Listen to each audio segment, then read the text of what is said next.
Ok, il est l'heure, je suis en retard. Bonjour. Ça fait un moment qu'on s'est pas retrouvés ensemble, juste vous et moi.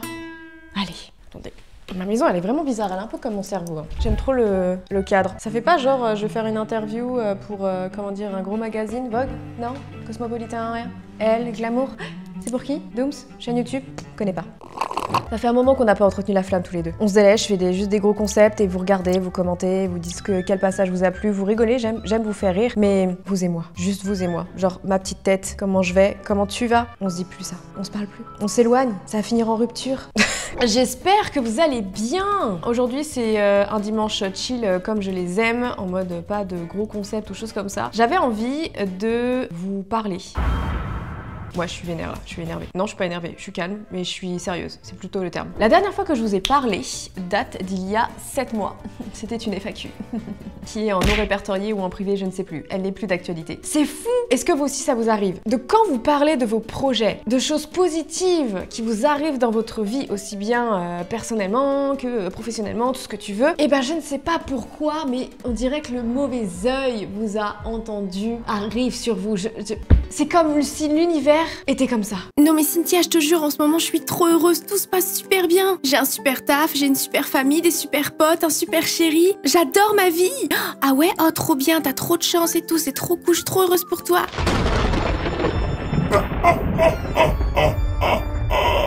Bitch, please. T'es heureuse? C'est ce qu'on va voir. Bon, si je jouais aux Sims, moi, en attendant. Eh bien, c'est ce qui m'est arrivé. L'univers a décidé de me mettre de nouveau à l'épreuve. Et quand j'ai re-regardé cette FAQ, même la vidéo d'avant où j'avais dit que je redéménage, qui non plus n'est plus disponible. Parce que c'était n'importe... En fait, c'est plus en raccord avec ma vie actuelle, en fait. Et même mon mood, ma mentalité, ça a changé. Les choses ont changé, malgré moi. Il faut que je vous explique. À travers vos questions. Comme ça, c'est beaucoup plus simple. J'ai une mouche qui me fait chier. La vie de ma mère, je sens pas mauvais. S'il te plaît, laisse mon estime de moi tranquille. Je sens pas mauvais, je pue pas. Et je me dis que peut-être à travers cette vidéo, vous trouverez des conseils pour affronter de mauvaises passades dans votre vie parce que la vie a décidé qu'elle ne serait pas tranquille avec moi. Vous connaissez cette phrase, la vie n'est pas un long fleuve tranquille? Bah moi, mon âme l'a très bien intégrée. Elle m'a dit... Tu vas voir comment on va souffrir dans la vie, on va avoir des épreuves, ouais ça va te faire évoluer, t'inquiète, mais t'auras des traumatismes aussi un peu après, des dépressions aussi un petit peu, des burn-out, mais t'inquiète, on va trop évoluer, ça va être trop bien. J'avais rien demandé moi dans la vie, ok? Est-ce que tu es toujours avec ton compagnon? Ouais, il est temps de clarifier les choses, hein. J'ai touché la mouche. La vie de ma mère, j'étais à ça de là-dessus. J'ai commencé à aborder ma vie privée, même si c'est pas trop la DA de ma chaîne. J'aime bien de temps en temps en parler, enfin bref, je sais pas, j'aime bien, c'est tout. Faut que j'arrête de me justifier à chaque fois en fait, je fais ce que je veux. YouTube de base, c'est une plateforme de partage, ok? Bref. Et j'abordais de temps en temps ma relation, bref, c'était plus trop un secret que j'étais en couple. Et dans la dernière FAQ que j'ai faite, je le disais clairement. Et d'où le fait que j'ai déménagé en Bretagne, c'était pour rejoindre cette personne-là. 2 mois après, l'FAQ s'était terminé entre nous. C'est horrible. Je suis quelqu'un qui dédramatise énormément en fait. Enfin, j'ai pas eu trop le choix. La vie m'a mis un flingue sur la tête en me disant t'as intérêt de relativiser ma cocotte, sinon tu t'en sortiras jamais, ok? Donc maintenant je relativise beaucoup. Mais oui, en fait, seulement 2 mois après m'être installée ici en Bretagne, ça n'a pas fonctionné. Malgré moi. Et je sais que du coup il y avait eu pas mal d'incompréhension parce que sans dire les choses sur Instagram, je faisais comprendre que je traversais une mauvaise passade, mais les gens comprenaient pas parce que vraiment ça se jouait sur 2 mois. Je disais ouais la vie elle est trop belle, voilà je viens d'emménager et tout, je suis trop contente et tout. Et après on me voyait vraiment en bad mood et tout et je le disais pas. C'est très compliqué, c'est très compliqué ce qui s'est passé et même encore maintenant je n'aborderai pas plus que ça pour l'instant les fonds en fait, même si je pense que ça aiderait pas mal de personnes ce que j'ai vécu parce que forcément je suis pas la seule à vivre ce genre de choses. Mais c'est pas le lieu, le moment et je pense le format pour aborder certains sujets. Et du coup ça m'a donné envie de créer des nouveaux justement des nouveaux projets pour comment dire parler de développement personnel, de santé mentale et des choses comme ça. Mais du coup beaucoup d'entre vous étaient dans l'incompréhension en mode mais Flavie qu'est-ce qui t'arrive, c'est trop bizarre, pendant longtemps vous avez pas compris. Donc pour répondre à votre question, non je ne suis plus avec mon compagnon. Et il y avait la question suivante, comment ça va ta situation amoureuse? Cette mouche! Je pense que ça a répondu à vos questions. Ah non, en vrai, on m'a offert des fleurs. Je suis trop contente. Je m'étalerai pas plus sur le sujet. Je n'en ai pas envie et je pense que la vie n'en a pas envie non plus.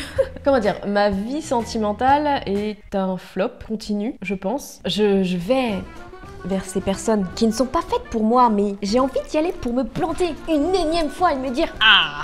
Ça c'est moi, je me suis encore plantée, c'est ce qu'il me fallait. C'est vrai que ça fait un moment que je suis sur la plateforme et de ce côté-là de ma vie, il y a très peu d'évolution en fait. Surtout qu'en ce moment on arrive sur une période où beaucoup d'influenceurs que vous suivez, que même moi je suis, ont des bébés, se marient, choses comme ça, c'est le cours classique de la vie en soi. Il y a certaines exceptions et c'est pas pour autant que nous sommes du coup une tare dans la société en mode oh my goodness, elle va avoir 30 ans, elle a un peu plus de 30 ans, elle a pas de mari ou il n'a pas de femme ou choses comme ça. Chaque chose en son temps, la vie est bien faite. C'est ce que je me dis pour me rassurer. Non. Je trouve que la vie est bien faite. Je sais que chaque personne qui rentre dans ma vie, c'est pour m'apprendre quelque chose. C'est une expérience que je vis et elle va m'apprendre. Je sais que il y a des chances que je souffre. Je souffre de cette expérience et choses comme ça, mais avec le recul, je vais me dire qu'elle aura été bénéfique. Et par exemple, la rupture que j'ai vécue du coup il y a quelques mois n'a pas été si compliquée que ça, dans le sens où j'avais déjà vécu cette situation il y a 10 ans en fait. C'est vraiment fou, mais c'est comme si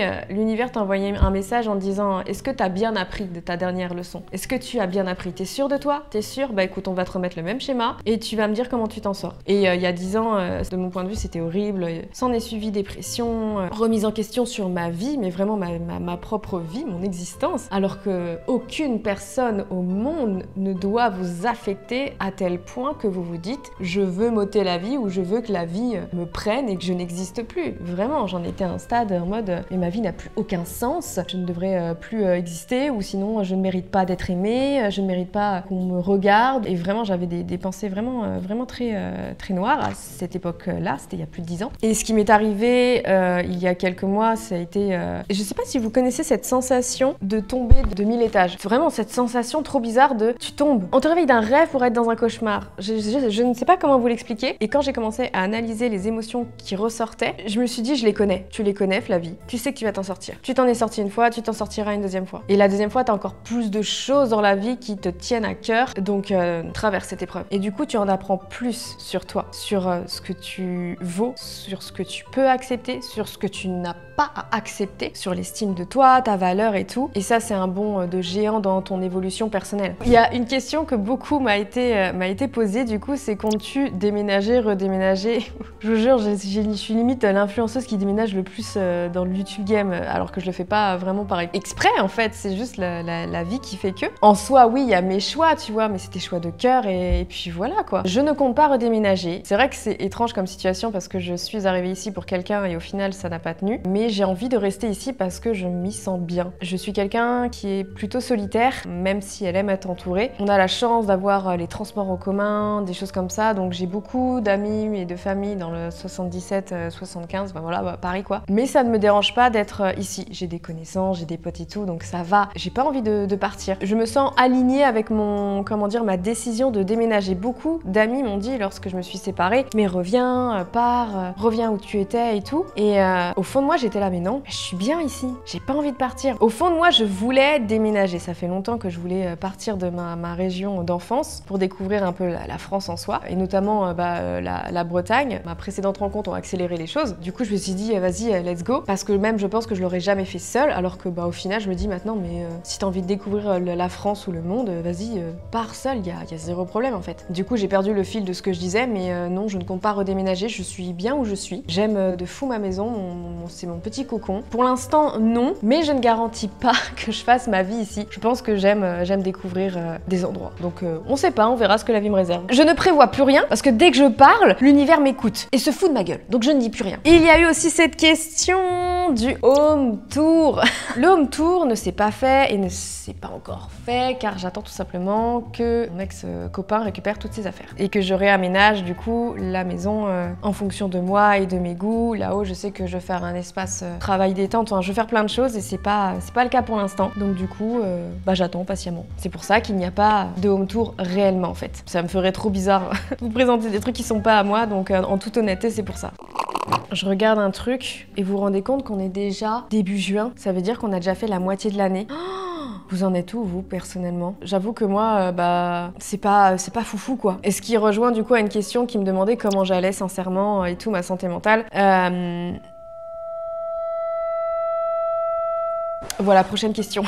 Je dirais qu'il y a des hauts et des bas, mais en ce moment, il y a un petit peu plus de bas. Je ne suis pas plus que ça affectée par ma vie personnelle, parce que pour moi, ce sont juste les aléas de la vie. Mais professionnellement, en ce moment, c'est un peu dur pour moi. J'ai énormément de mal à gérer la pression du YouTube Game, en fait. J'ai l'impression de me sentir prise à la gorge à chaque dimanche. Vraiment, il y a des mois où j'arrive à prendre de l'avance, je suis en mode chill, trop bien. Et il y en a d'autres, je me dis, bah merde, j'ai eu des coups de mou, donc du coup j'ai pas produit. Après je suis en décalage sur les sorties, des choses comme ça. Et c'est hyper anxiogène de travailler des mois sur la conception d'une vidéo, de la produire, la monter pendant même plusieurs jours ou même parfois peut-être pendant plusieurs semaines, d'avoir ce qui est pour moi un beau bébé et de vous le partager et de me dire oh, dimanche prochain, faut que je trouve autre chose. Alors que j'aimerais la laisser pérenniser, genre vas-y, je la laisse quelques semaines parce que j'ai envie qu'elle soit en tête d'affiche et voilà. En fait, je me sens sous pression. J'ai l'impression qu'on ne me laisse pas le temps de savourer quelque chose, tu vois. On ne me laisse pas le temps de savourer ma sortie de vidéo. Je suis trop fière, pour moi, elle devrait rester en tête d'affiche et basta, en fait. J'ai l'impression que c'est comme, je sais pas, si j'étais une réalisatrice de film où tu mets une maxi équipe, tu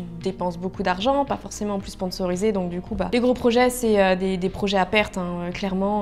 Tu sais très bien que même à la publication de ta vidéo, elle remboursera jamais tout ce que tu as dépensé pour. Mais c'est le jeu, tu l'acceptes parce que tu es fier de ce que tu as produit et en plus d'un côté ça peut être une vitrine pour qu'on sache ce que tu es capable de faire en fait. Et le problème c'est qu'on est tellement dans un algo où il faut sortir des vidéos, enfin du moins pour moi je trouve que ma chaîne est très impactée si je ne sors pas des vidéos tous les dimanches. Donc du coup après elle finit par être noyée, je me dis mais elle a pas eu le temps d'être mis en lumière comme j'aurais voulu qu'elle soit. C'est ce que je commençais à dire, c'est comme si un réalisateur de film mettait des mois à produire un film avec des acteurs et choses comme ça et paf, il est au cinéma, il fait l'avant-première, enfin tout ce que tu veux et qu'on lui disait bon bah voilà dans 2 semaines tu reproduis un autre truc, tu vois. C'est horrible parce que du coup sa vidéo elle a pas le temps et tout. Bien sûr l'échelle est très différente. C'est quoi cette luminosité de zinzin là, wesh. Et je crois que le pire c'est vraiment des avis personnels et propres à chacun, mais quand tu vois que ta vidéo où tu t'es investi aussi bien financièrement que mentalement et physiquement aussi, bide sur ta chaîne, ça peut arriver des bides. C'est comme le cinéma. Parfois, t'as des films, le réal, le producteur mise beaucoup dessus, investissent beaucoup d'argent et au final, elle bide. T'as des films qui ont bidé avec des acteurs ultra méga connus dans ces films-là. Bah, ça bide. Tu sais pas pourquoi, mais ça prend pas. Le spectateur n'est pas réceptif au film, tu vois. Du coup, bah, ils continuent. Ils vont sortir un autre film et parfois, après, ça peut être un succès au box-office et choses comme ça. Bah, YouTube, je trouve que t'as un peu cette perception de quand tu sors une vidéo, elle peut bider ou pas. Et bah, moi aussi, comme beaucoup, ça m'est arrivé de bider sur des vidéos où pour moi je trouvais qu'elle était super mais elle a pas eu l'effet escompté. Donc du coup tu passes, tu te dis c'est pas grave, il y aura d'autres concepts qui plairont et dans tous les cas toi tu es fier de ce que tu as fait donc c'est ce qui compte le plus. Même si j'avoue ça fait mal à l'ego et ça fait mal au porte-monnaie aussi vraiment quand t'investis de l'argent. Et quand tu as cette sensation de bider un peu trop sur les mois en fait, sur quelques mois et tout, ça nique un peu aussi ta confiance en toi. Tu te dis mais pourquoi tu te donnes à fond, tu te renouvelles, c'est ça. On dit beaucoup même sur le YouTube Game qu'il faut se renouveler. Je pense même sur tous ceux qui vivent des réseaux, c'est le mot d'ordre pour espérer continuer sur les réseaux, c'est le renouvellement. Si je devais vous donner un conseil pour tous ceux qui veulent se lancer dans les réseaux, vivre des réseaux, c'est se renouveler, tu vois. Alors je dis pas se renouveler toutes les semaines ou choses comme ça, hein, vraiment. Hein. C'est pas au jour, ce n'est pas à la semaine, ce n'est pas au mois. Je dirais c'est à limite à l'année et encore à voir, pas toutes les années vraiment. Moi j'ai pas trouvé que c'était qu'il fallait que j'évolue, comment dire, me renouvelle chaque année. Mais forcément, tu peux pas espérer pendant des années sortir le même concept parce que ça finit, je pense, par s'essouffler. Je pense que c'est normal en fait. Le renouvellement, c'est totalement normal dans l'audiovisuel, le divertissement et choses comme ça. Même pas forcément, même dans tout ce qui est information et tout. Je vois trop de choses qui ont changé, se sont renouvelées et tout. Donc ça fait partie du jeu, mais c'est très dur de se dire que parfois, ouais, tu te renouvelles parce que t'en as envie, tu te sens même pas forcé, tu dis cool, je vais faire j'ai d'autres idées, choses comme ça, mais ça bide. Tu dis ah merde, fait chier quoi. Mais c'est le jeu, c'est clairement ça. Mais les gars, pour vous dire, ce carnet-là, c'est une extension de moi déjà. Je marque beaucoup ce qui me passe par la tête. Et sachez qu'en début d'année, j'avais déjà, attendez, combien j'en ai trouvé? 35 idées de vidéos sur 52. Faut savoir que dans l'année, il y a 52 semaines si je ne dis pas de bêtises. Et vu que je sors une vidéo tous les dimanches, t'essayes de prendre de l'avance sur tes idées, tu vois. Donc moi, j'avais déjà 35-40 idées. de vidéos. Je veux dire, genre, je suis méga déter. Alors après, oui, sur certaines, j'ai besoin d'argent, d'autres, j'ai besoin de temps, et d'autres, des featuring, des guests, des choses comme ça, quoi. Et du coup, bah, ça prend du temps, quoi. Est-ce qu'un jour, tu vas organiser un gros concept sur ta chaîne YouTube? J'ai un peu du mal avec cette question parce que qu'est-ce que ça veut dire? Qu'est-ce que vous entendez par gros concept? Je pense qu'il y a une échelle de gros concepts selon la chaîne YouTube, ce qu'elle fait ou choses comme ça. Parce que là, à part aller sur la Lune, je sais pas ce que vous entendez avec mes propres moyens, tu sais, je fabrique ma fusée, mais je vois pas qu'est-ce que vous entendez par gros concept. Et j'aimerais vraiment que, oh, je sais pas, ça s'essouffle un peu et qu'il y ait que des concepts et choses comme ça, je sais pas. Et aussi, à travers ces messages-là que vous pouvez avoir, ces questions, vous mettez la pression en mode, oh, ils veulent encore des gros concepts, mais quoi comme gros concepts, choses comme ça. Mon carnet, j'ai des gros concepts. Je ne peux pas vous les dire parce que je ne sais pas s'ils vont se réaliser et j'ai peur du mauvais œil maintenant. Je ne dis plus rien. Cette année, il va y en avoir encore. Mais à côté de ça, pour moi, par exemple, la vidéo hop, d'Ether, que je vous invite à aller voir, c'est un gros concept. C'est quand même un truc mastoc que je suis en train de vivre, une transformation aussi bien mentale que physique. Pour ceux qui ne savent pas et qui n'ont pas été voir, en fin d'année, le 7 décembre, j'ai un combat de boxe avec d'autres créateurs de contenu. On est 10 et du coup, il y aura 5 combats et on s'entraîne toute l'année, en fait. C'est Billy qui organise ce projet-là. Bah là, au moment où je vous parle, dans quelques temps, il y aura le deuxième camp d'entraînement. J'ai sorti une vidéo sur le premier et du coup, j'ai le deuxième dans pas longtemps et entre-temps, j'ai des cours de boxe souvent. En fait, j'essaye d'en avoir le maximum possible pour apprendre vite et bien. Et pour moi, c'est un énorme... je crois que c'est le plus gros challenge que j'aurai à faire dans ma vie. Je m'en rends pas compte encore, mais le 7 décembre, on sera à l'Arena, à la Défense, et Catsup et moi, on va devoir se foutre dessus, en fait. Et c'est celle qui va gagner, quoi. Je trouve ça déjà énorme comme concept. Pour moi, ça, c'est quand même une grosse vidéo. La vidéo du 7 décembre, elle sera zinzin, tu vois. Après, j'ai mes séries de vidéos que je compte perpétuer aussi cette année, les femmes à telle époque. Je suis la vie de ma mère, la mouche, je vais te couper les ailes. Je vais les arracher tes ailes, et tes pattes, et tes yeux. Laisse-moi tranquille. C'est quoi en fait? C'est un ancêtre qui essaie de me parler, me chuchoter à l'oreille? Quoi? Les emmerdes c'est pas fini, c'est ça? Je te vois là-bas là, hein. Des gros projets, j'en ai. Mais là ils sont à l'état d'embryon ou de script, mais ils vont arriver doucement et vous les aurez en temps voulu. Là, le prochain qui arrive, c'est ma vidéo sur les États-Unis. Je suis partie chasser les tornades. C'était une aventure de malade. Il y a juste 10 jours de vidéo. Je ne vous dis même pas le poids, juste le poids des rushs. En fait, le rush c'est la vidéo pure en fait, sans être coupé, choses comme ça. Enfin, c'est ce qu'on a vécu, tout ce qui a été filmé. On est à base de des gigas, mais de gigas. Et c'est 10 jours à monter. Ça sera une longue vidéo. Moi, j'aime le format long. Je ne sais pas ce que vous en pensez. N'hésitez pas à me dire. Moi, j'aime ça en fait. Je kiffe regarder des vidéos qui font 1 heure et demie. Je la regarde pas forcément en un seul coup, mais tu sais, en plusieurs fois. Et moi, je suis de team à je regarde et en même temps, je fais autre chose. Et dans tous les cas, je la voyais pas la mettre en série. J'ai peur d'un côté de vous perdre en mode vous avez regardé l'épisode 1, 2, mais après vous êtes moins assidu pour le 3, 4. Je sais pas. Non, pour moi, je veux la traiter comme un film en fait, cette vidéo-là. Parce que le fil rouge de ce que j'ai vécu aux États-Unis est incroyable. On dirait un film. On dirait un film ce que j'ai vécu. Donc pour moi, je ne peux que le sortir sous cet aspect-là en fait. Documentaire, film et tout. On a des plans de malade et ça a été crescendo. Et c'est ouf de se dire que tu vas quelque part, tu n'as rien, c'est roue libre. Là, franchement, cette vidéo, c'était du lâcher prise. Du coup, ça m'a beaucoup aidé pour tout ce qui est... Parce que j'adore avoir le contrôle. Et là, j'ai aucun contrôle, c'est la météo qui faisait ce qu'elle voulait. Et de me dire qu'on est arrivé là-bas, ça s'est dégoupillé en mode on a des petits trucs, temps mort, on a un truc, on a un truc, on a un truc et tout. Je me suis dit, mais attends, c'est incroyable, ma vidéo, elle va être incroyable. C'est le prochain gros projet sur ma chaîne YouTube qui arrivera en juillet. On est sur plus d'1 mois de montage et même je dois être derrière le montage et tout parce que j'ai eu des idées bien précises dessus. Et j'aime ce côté aussi réel que je peux avoir sur ma chaîne YouTube. Quel est le contenu de vidéo que tu voudrais faire mais que tu n'oses pas? C'est une très bonne question. Putain, je vous jure, cette mouche est le fil conducteur de cette putain de vidéo. Mes premiers amours de vie, c'est le cinéma. Depuis toute petite, c'est le cinéma. Et c'est vrai que l'idée de faire des courts-métrages me titille. Il y a aussi 2 autres projets que je pense que je vais réaliser, qui auraient un aspect plus sketch que vraiment film court-métrage. Mais ce serait dedans en fait. Ce serait dedans et c'est mes premiers amours. Et ce qui, comment dire, a parlé à mon âme d'enfant, tu vois. Ce qu'on appelle âme d'enfant, c'est tout ce que tu aimais quand tu t'es petit et que au fil des âges de la vie, tu as un peu réprimé, genre en mode mais de toute façon c'était quand t'étais enfant, laisse tomber, tu voulais être ça, mais non, voilà en fait. Alors que je trouve que dans la vie, on devrait garder notre âme d'enfant et on aurait dû l'écouter, on devrait l'écouter. Je pense qu'il n'y a pas d'âge maintenant pour se dire vas-y j'écoute mon âme d'enfant, je voulais faire ça, je veux faire ça, pas forcément un métier, mais peut-être un hobby, des choses comme ça, tu vois. Et c'est ce que je recherche actuellement en fait, parce que je me rends compte que c'est ce qui me fait vibrer, tu vois. Et je sais que par exemple dans le YouTube Game, je ne peux expliquer la sensation que ça me fait, mais je me sens bien quand il y a, comment dire, des grosses productions avec genre masse personnes derrière et on est on est en mode production, comme des films, des choses. Je me sens trop bien en fait. Je me sens trop bien dans cet univers-là et j'adore être derrière la caméra aussi, même devant. Enfin, et donc je pense que je vais me laisser tenter de temps en temps à vous proposer des contenus comme ça. Ça me fait peur parce que j'ai peur de bider, parce que j'associe beaucoup le bide à la confiance en soi, donc du coup c'est très compliqué. Mais il faut que j'ose. Je préfère vivre comme ça qu'avoir des regrets sur mon lit de mort en me disant j'aurais dû faire ça et tout. J'ai déjà osé tellement de choses, pourquoi je pourrais pas oser ça aussi en fait? Quels sont les petits tips pour avoir confiance en soi justement? En vrai c'est une question intéressante et je peux maintenant pour moi y répondre. C'est clairement la zone de confort. Faut que tu sortes de ta zone de confort. Vraiment, sortez de votre zone de confort et vous allez acquérir de la confiance en vous. Vraiment. Moi, c'est la seule chose que je retiens par rapport à ces dernières années. J'ai quelque chose, c'est hyper con. Et comme quoi, je suis pour moi Madame Tout le Monde avec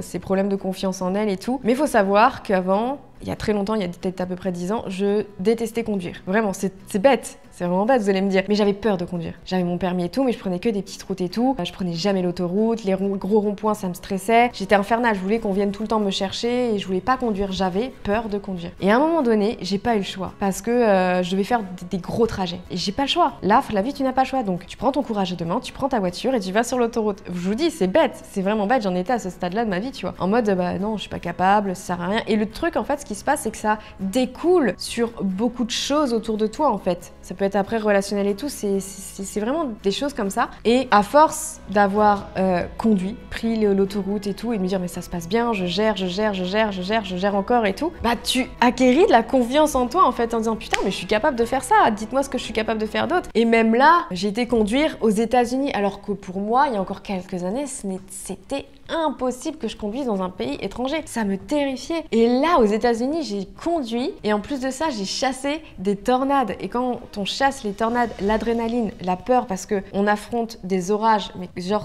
t'as l'impression que c'est les dieux qui se déchaînent sur toi. Vous imaginez pas les monstres qu'on a vus. Et du coup, t'as d'autres chasseurs. On est tous sur des routes de... En fait, on appelle ça... Oh, j'ai plus le terme. Des rust, ou je sais plus quoi. C'est en fait des routes de poussière où t'as la voiture qui glisse, t'as parfois de la grêle, t'as la pluie. Et putain, tu dois avoir une concentration et en même temps tu veux voir. Et j'ai géré de ouf, tu vois. J'ai géré de ouf et je me suis dit, attends, j'ai trop confiance en moi. La boxe aussi me donne confiance en moi. Vraiment, un sport peut te donner confiance en toi parce que t'es nul au début, mais c'est normal d'être nul. Franchement, les gars, c'est normal. On est tous nuls au début. Au début qu'on commence quelque chose qu'on ne connaît pas, c'est normal. Et dites aux autres d'aller se faire foutre. Ceux qui se moquent de vous, c'est des petits zizi.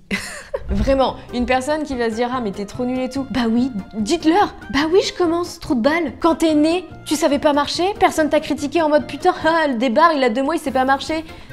C'est normal en fait, je suis en train d'apprendre une nouvelle discipline, une nouvelle langue, tout ce que tu veux. Donc c'est normal en fait. Et le fait que vous allez vous voir, c'est obligé que vous évoluez dans le bon sens du terme quand vous commencez quelque chose. Vous pouvez pas être nul à rester à la première étape. Non, ça prend du temps, à chacun son échelle. Mais la discipline, la motivation fait que vous allez y arriver et vous gagnez beaucoup d'XP en termes de confiance en soi. Ça c'est plus pour le plan mental et sur tout ce qui est le plan physique, s'aimer, être en accord avec soi-même. Ça met du temps et ça peut mettre des années. Hein. Moi, j'ai mis des années avant de juste m'aimer comme je suis. Et c'est totalement normal de mettre des années à s'aimer. C'est très rare d'arriver à 20 piges et de se dire moi, je m'aime à 2000% aussi bien mentalement que physiquement. Je serais en mode bah cool, de ouf, t'as grave de la chance, mais c'est normal pour moi de mettre des années, voire il y a des femmes à 40 ans qui commencent à s'épanouir avec même leur physique et choses comme ça, et je trouve ça totalement normal. Et les affirmations positives aident beaucoup en fait, vraiment. Faut que t'arrives à contrer ton cerveau dès que en fait ton cerveau va commencer à dire t'es moche, oh tes cheveux, oh tes bourrelets, stop. Vraiment c'est de la discipline et c'est vraiment contrôler son cerveau. T'attrapes les mots, tu visualises une poubelle et tu les mets dedans et tu vas en chercher d'autres. T'es belle, tu vois ce que je veux dire? Votre cerveau c'est un mur muscle et il faut que vous le fassiez travailler comme vous voulez en fait. C'est vraiment ça. Et c'est très dur et c'est normal aussi que vous ayez des jours down où vraiment vous êtes en mode bon voilà vas-y, j'ai envie aujourd'hui de laisser mes émotions et mes pensées intrusives, négatives prendre le dessus. Parce qu'il y a des fois tu n'y arrives pas et t'as une sale journée et tout, il t'est arrivé des merdes, donc à un moment donné c'est normal aussi soit de pleurer, de râler, de crier et tout. T'évacues les émotions mais tu ne restes pas là-dessus. Demain ça sera un autre jour, ok? Et tu recommenceras tes affirmations positives et tu vas la niquer cette négativité. Vraiment. C'est comme ça moi que je fonctionne. Comme là je sais très bien que j'ai un bad mood mais je me dis que c'est une passade. Je sais que c'est une passade. J'en suis persuadée, c'est juste une passade, je suis pas très bien mais je cherchais des solutions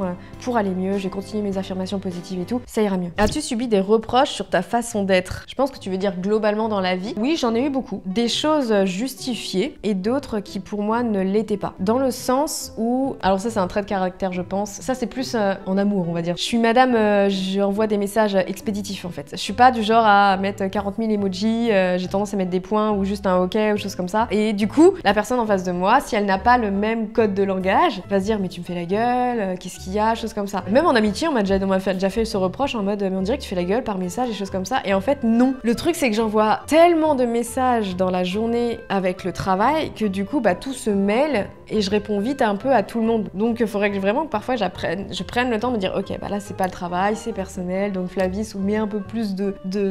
Parce que t'en as envie, en soi t'es content que cette personne-là te parle, donc mets-y plus de forme et mets-y un peu plus de gaieté, merde. Ça on m'a déjà reproché ça et je suis aussi quelqu'un qui, quand je suis frustrée, j'ai tendance à me renfermer sur moi-même quand je suis pas bien. Je deviens un mur, ou une huître, je me ferme et on va me demander mais qu'est-ce qu'il y a? Je vais rien dire, je vais faire non. Et on va me dire je sais que ça va pas, parle. Et je vais te regarder, je vais faire non. Je suis comme ça en fait et j'essaye de m'ouvrir parce que je sais que c'est pas la bonne solution. Dans tous les cas, faut que tu parles. Mais sur l'instant, j'arrive pas, je me referme sur moi-même et alors que en moi, je bouillonne en fait, je bouillonne et j'ai envie de m'exprimer. Il y a une partie de moi non qui me dit tais-toi, tu te tais et t'attends. Je pense que ouais, c'est les reproches justifiés qu'on ait pu me faire, mais après on m'a déjà reproché qui j'étais et ça passait pas parce que je n'ai pas à changer pour être l'idéal de quelqu'un. Sachez-le. C'est à partir du moment où tu as une personne dans votre vie, je pense que c'est plus relationnel quand je dis ça, enfin comment dire amour et choses comme ça, mais quand tu as une personne qui va te dire je veux que tu changes, que tu sois plus comme ça pour me convenir, c'est next. Et franchement c'est un red flag de zinzin. Vous partez loin, tu l'aimes, rien à foutre. Il dégage dans ta vie, ok? C'est simple. Personne ne doit vous faire changer pour le plaisir de quelqu'un, pour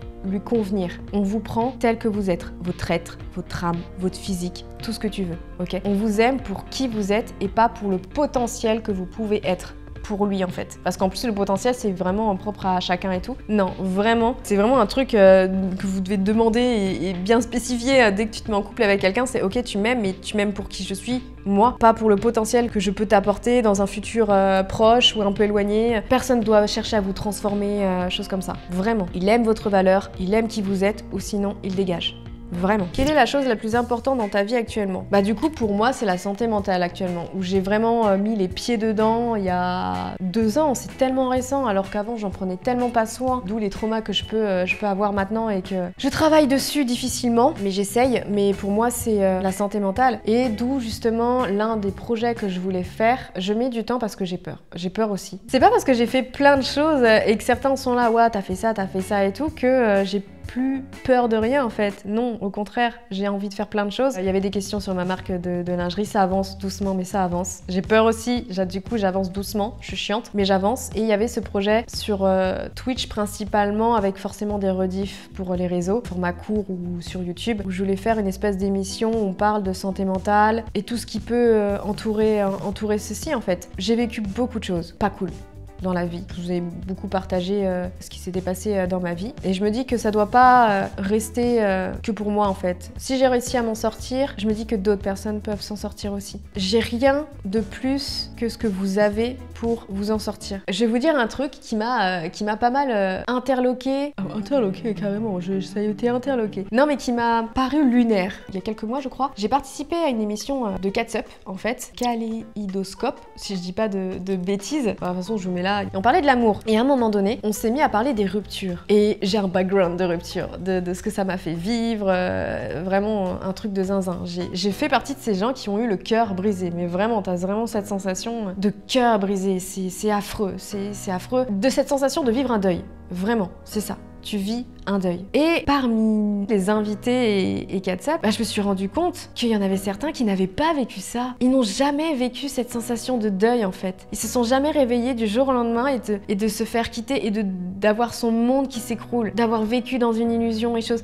Et je sais très bien que ça peut détruire des gens, ou des gens mettent du temps à se reconstruire parce que c'est quelque chose qui fait tellement mal. Ou autre chose aussi, c'est le harcèlement. Il y a des gens qui n'ont jamais vécu d'humiliation et je trouve ça fou en fait, je trouve ça fou. Et en même temps, tant mieux, des gens ont vécu des vies beaucoup plus apaisées que moi et d'autres, mais j'ai réussi à me sortir de tout ça et du coup j'ai envie de partager mon expérience. Et je me dis que le format live, pourquoi pas podcast, peut peut-être aider. Donc je veux mettre ça en place, juste j'ai peur. Je sais pas pourquoi, mais j'ai peur de faire ça et donc du coup je mets du temps. Je mets du temps, mais il faudrait que je le fasse. Et comment tu fais pour toujours te relever après tous tes karmas?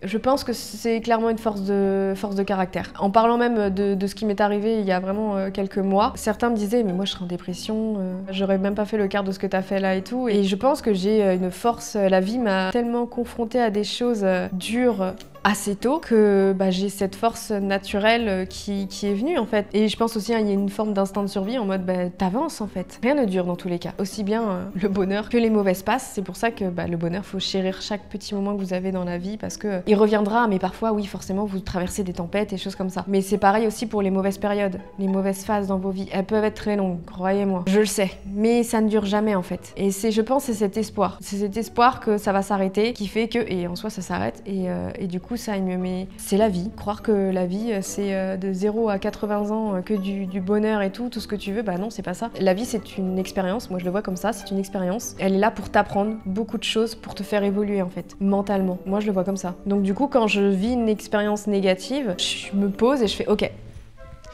Qu'est-ce que j'ai à apprendre de ce que se passe maintenant là, ok? Qu'est-ce que tu veux la vie, ok? Et à travers ça, tu pleures, hein. T'as le droit d'être mal, vraiment, mais c'est juste apprends en même temps. Vraiment. On m'a posé la question si je voulais un enfant plus tard. C'est vrai que vous n'êtes pas du genre, et tant mieux, et même tout mon entourage, donc c'est vraiment cool, à me faire chier avec les gosses. Mais je crois que j'avais déjà répondu à cette question-là, mais je sais pas. Peut-être que j'en aurai dans cette vie, peut-être que j'en aurai pas, et je suis en paix totale avec cette pensée-là. Et je suis contente que personne autour de moi me mette la pression et tout, en mode ah mais attends, tu devrais être mariée, avoir ta maison, avoir des enfants et tout. Non, écoute, non, moi je suis plutôt peut-être carriériste, et c'est pas mon ambition tout de suite maintenant. Et Théma, ma vie amoureuse de flopage.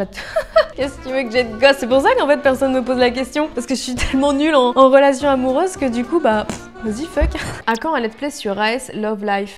Du coup, je fais le lien. J'ai une chaîne secondaire spécialisée sur les jeux vidéo. Et du coup, j'ai déjà fait un épisode, donc pourquoi pas un deuxième. J'aime beaucoup cette chaîne parce que pour le coup, c'est ma safe place en ce moment. J'ai zéro pression sur cette chaîne YouTube là. C'est comme ce que je faisais en 2020, voire 2019, 2018. C'est genre je suis chill avec mes jeux vidéo et c'est ça que je kiffe. Il n'y avait pas de pression de devoir sortir des putains de concepts et tout. On est trop bien sur cette chaîne, vraiment. On joue juste à des jeux et ça me manquait. Ça a toujours été ma passion première, les jeux vidéo, donc je joue et puis voilà. Twitch, j'ai un peu de mal à reprendre, j'avoue. Le soir, je suis fatiguée, je pense que j'ai pas le bon horaire, je sais pas. Il faut que j'analyse en fait ce qui se passe avec Twitch et moi intérieurement, pourquoi je mets autant de temps à reprendre Twitch. Mais je travaille dessus. C'était mieux avant?